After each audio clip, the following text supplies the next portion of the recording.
오늘 하나님 말씀은 디모데후서 4장 6절에서 8절까지 말씀입니다. 디모데후서 4장 6절에서 8절입니다.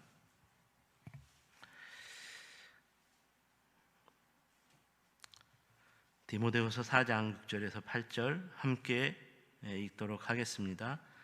함께 읽습니다.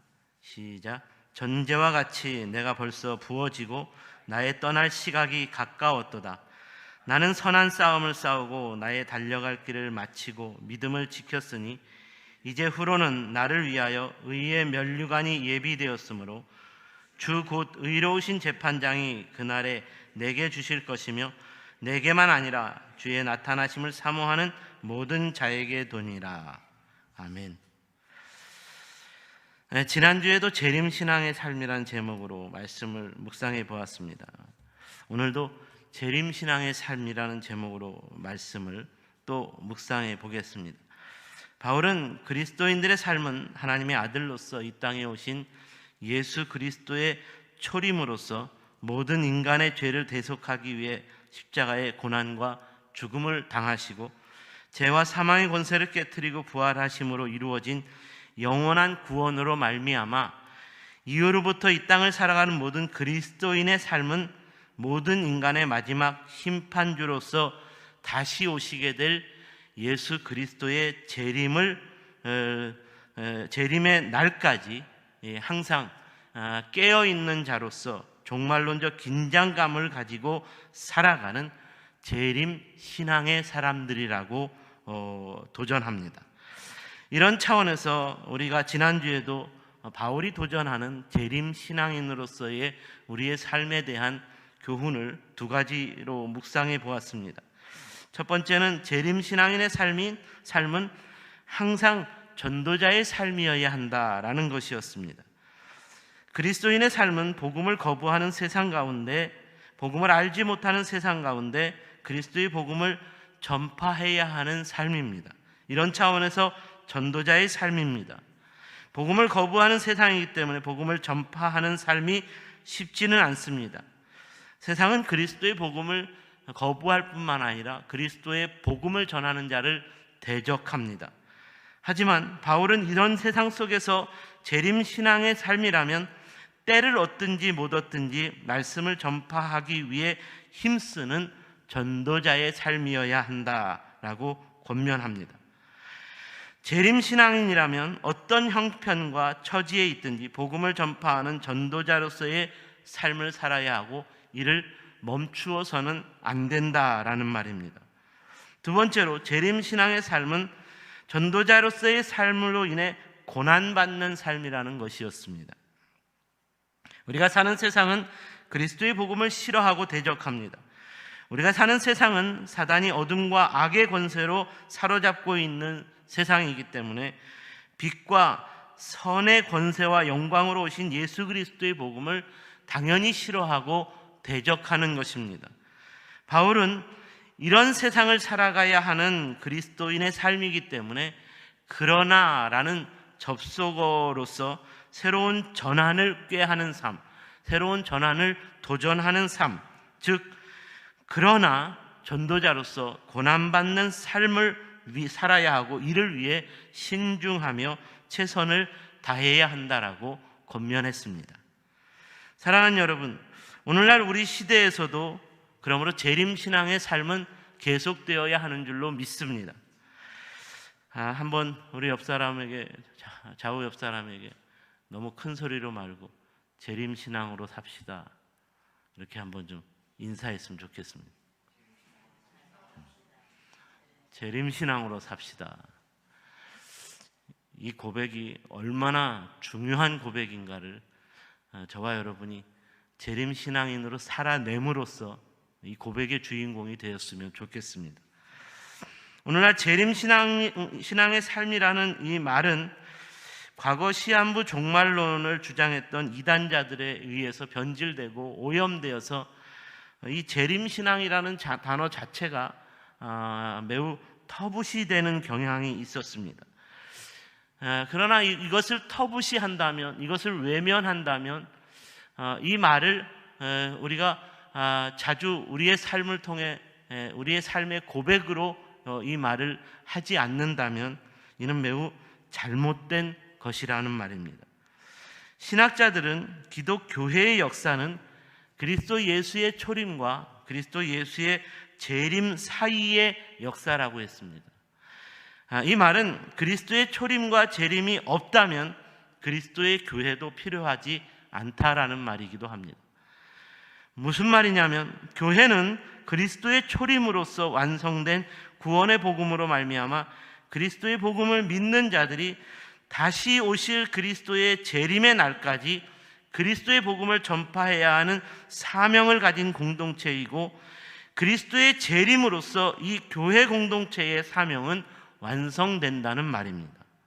그러므로 다시 오실 그리스도의 재림을 기다리며 그리스도의 복음을 전파하는 전도자로서의 성도의 삶은 결단코 포기할 수 없고 중단될 수 없는 삶이라는 말입니다.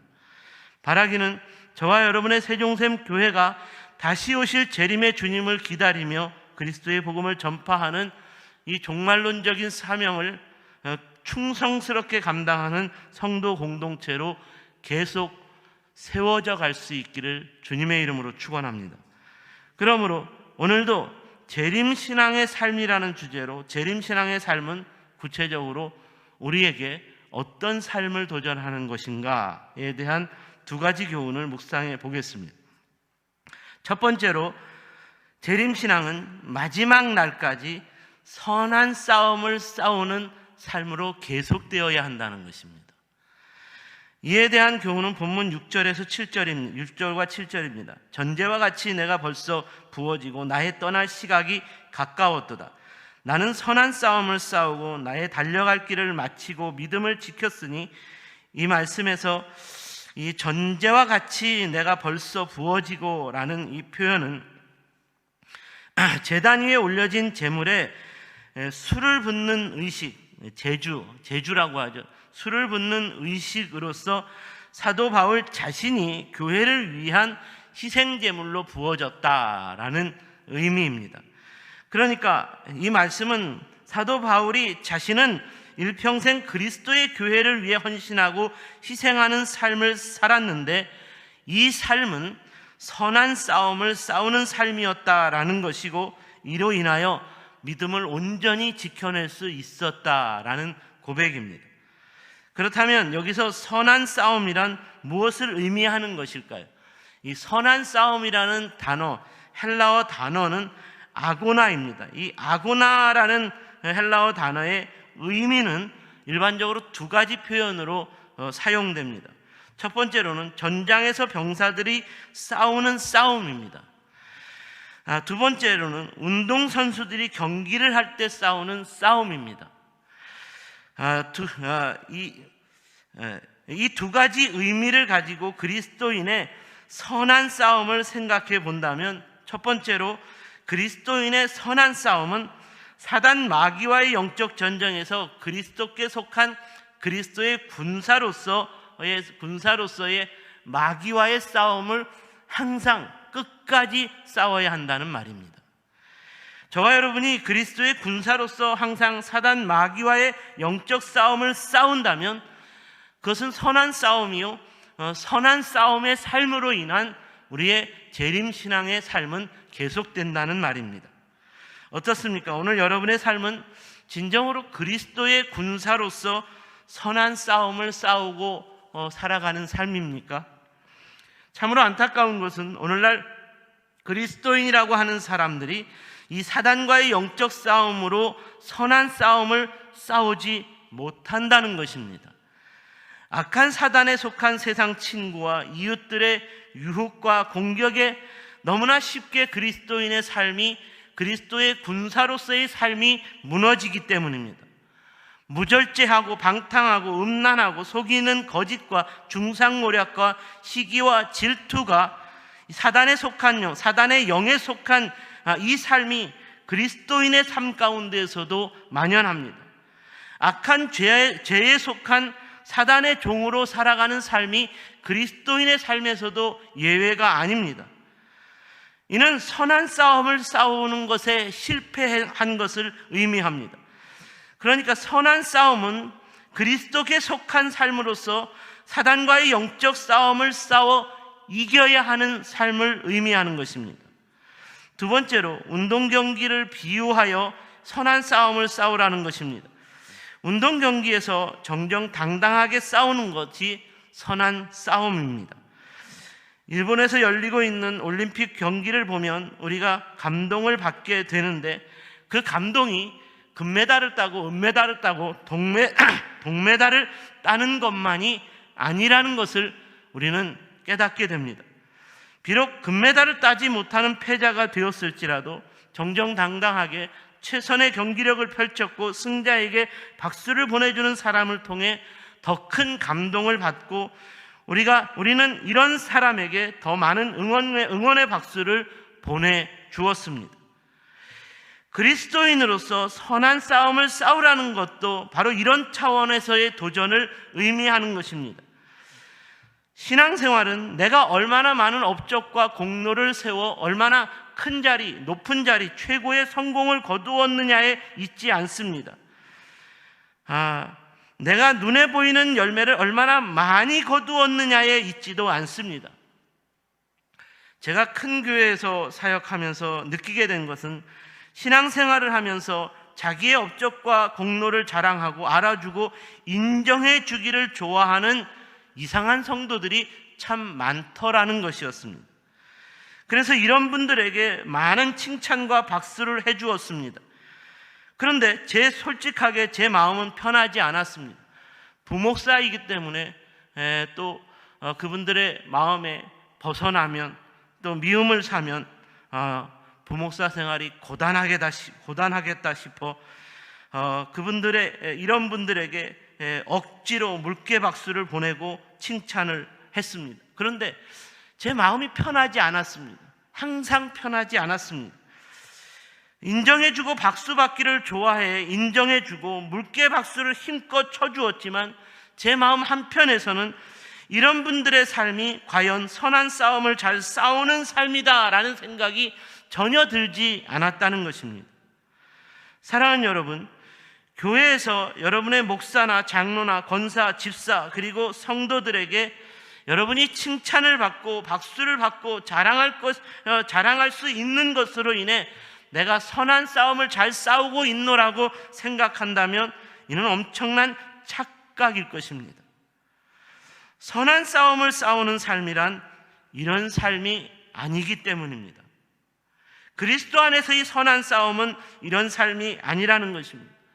그리스도 안에서의 선한 싸움의 삶은 비록 눈에 보이는 칭찬과 박수를 받을 정도의 큰 열매가 없을지라도 내가 하나님 앞에서 얼마나 신실하게 살아가고 있느냐, 내가 주님 앞에서 얼마나 부끄럽지 않는 삶을 살았느냐에 달려 있기 때문입니다.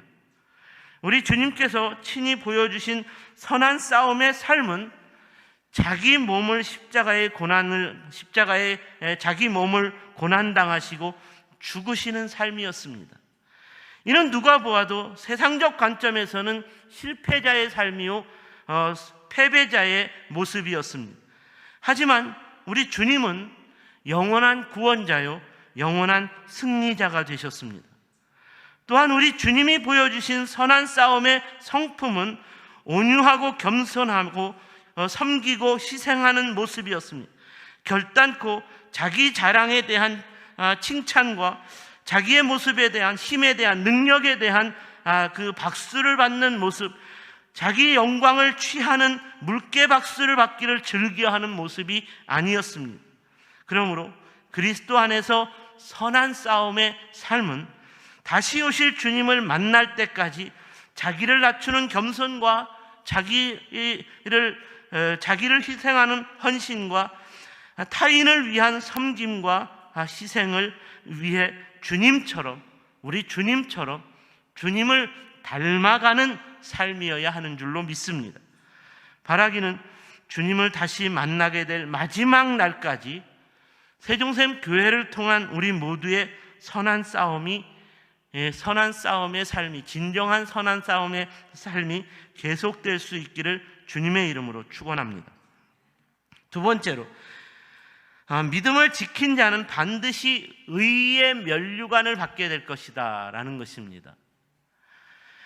이에 대한 교훈은 8절입니다. 이제 후로는 나를 위하여 의의 면류관이 예비되었으므로 주 곧 의로우신 재판장이 그날에 내게 주실 것이며 내게만 아니라 주의 나타나심을 사모하는 모든 자에게도니라.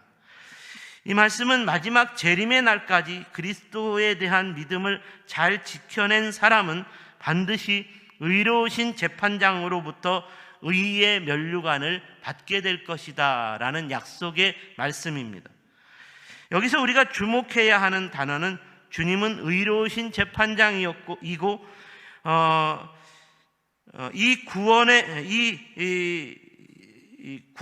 구원의 주님을 잘 믿는 우리는 의의 면류관을 받게 될 것이다 라고 말씀하고 있다는 것입니다.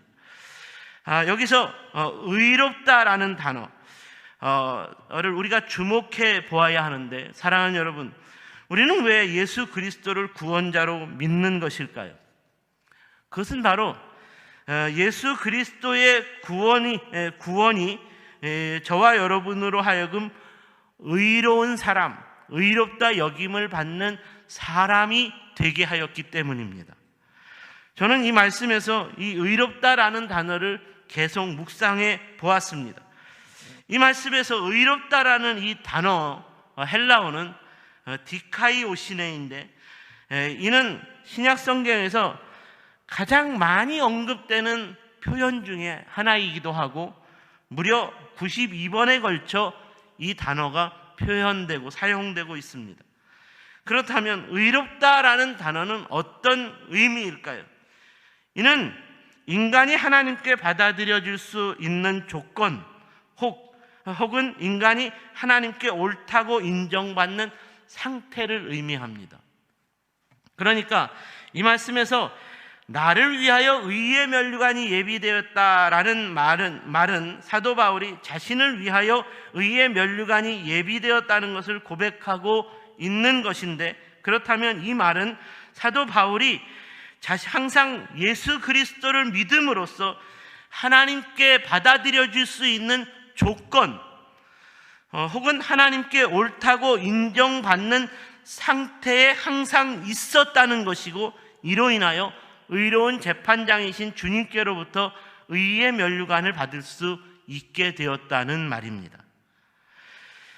재림신앙이란 언제나 변함없이 예수 그리스도를 믿고 의지하는 믿음의 삶으로서 재림의 주님께서 다시 오실 날에 의로운 재판장이신 주님께로부터 의의 면류관을 받을 수 있어야 할 것입니다. 어떻습니까? 오늘 여러분은 항상 이 믿음으로 주님의 재림을 기다리며 사모하는 신앙인으로 살아가고 있습니까? 날마다 재림신앙으로 의의 면류관을 사모하며 살아가고 있느냐는 것입니다. 언제든지 재림신앙인으로서 의로우신 재판장이신 주님 앞에 부끄럽지 않는 신실한 의의 믿음을 가진 자로서 인정받을 수 있다는 그 믿음을 가지고 살아가고 있느냐는 말입니다. 사도 바울의 삶은 항상 이런 재림신앙으로 깨어 있었고 신실했기 때문에 세상을 향한 그리스도의 복음을 전파하는 전도자로서의 그의 삶이 조금도 단 한순간도 흔들릴 수가 없었습니다. 오늘 말씀은 세상을 살아가는 그리스도인의 삶이 세상의 유혹에 흔들리고 세상의 정욕에 취하고 세상 친구와 세상 문화에 흔들리며 의로운 자로서의 믿음의 정체성을 잃어버린다면 마지막 날에 의로운 재판장 되시는 주님으로부터 의의 면류관을 받지 못할 것이다. 의의 면류관을 받는 삶에서 외면당하게 될 것이라는 경고의 말씀이기도 한 것입니다. 그러므로 다시 한번 우리는 재림신앙 안에서 우리의 믿음을 다시 한번 견고하게 붙들며 살아갈 수 있어야 할 것입니다. 그리스도의 재림은 반드시 이루어질 그리스도 안에서의 저와 여러분의 의로운 역사입니다. 그리스도께서 모든 인간의 구원자로 오심으로 이루어진 초림의 역사처럼 그리스도께서 모든 인간의 심판자로서 다시 오실 재림의 역사도 반드시 이루어질 하나님의 구원 역사인 줄 믿으시기 바랍니다. 그러므로 오늘 이후로 저와 여러분이 오직 그리스도 예수를 믿는 믿음 안에서 의의 면류관을 사모하는 신실한 재림신앙인으로서 살아간다면 저와 여러분의 삶이 의의 재판장 되신 주님을 다시 만나는 그날에 그 주님 앞에 그 주님으로부터 의의 면류관을 받게 될 것입니다. 사랑하는 여러분, 예수 그리스도의 복음을 전파하는 전도자로서의 삶을 살아가는 저와 여러분의 삶 가운데 다시 한번 바울의 재림신앙으로 무장하는 삶으로 인하여 전도자로서의 우리의 삶이 흔들리지 말아야 하겠습니다. 전도자로서의 우리의 삶이 흔들리지 않기 위하여 우리의 삶이 오늘 바울처럼 의로운 믿음을 가지고 그 의로운 믿음을 의로운 믿음으로 말미암은 면류관을 받는 그날을 사모하며 날마다 의로운 믿음 안에서 믿음의 자리를 굳건히 지켜낼 수 있어야 하겠습니다. 바울은 이런 의의 믿음 그리고 이런 전도자의 삶을 살아가는 삶이었기에 당당히 이렇게 고백할 수 있었습니다. 나의 달려갈 길과 주 예수께 받은 사명 곧 하나님의 은혜의 복음을 증거하는 일을 마치려 하면은 나의 생명을 조금도 귀한 것으로 여기지 아니하노라. 바울이 생명을 다해 목숨을 다해 그리스도의 복음을 전파하는 전도자로서의 삶에서 게으르게 살 수 없었던 것은 언제나 충성스럽게 살 수밖에 없었던 것은 이와 같은 재림신앙으로 무장했기 때문이었고 재림신앙을 가진 바울의 이 신앙 고백, 그러므로 저와 여러분의 신앙 고백이 되어야 할 줄로 믿습니다. 우리 모두의 신앙 고백이 되어 이 땅을 살아가는 모든 그리스도인들을 통한 하나님의 나라가 이 땅 가운데 다시 한번 힘있게 일어나는 부흥이 일어날 수 있기를 주님의 이름으로 축원합니다. 기도하겠습니다.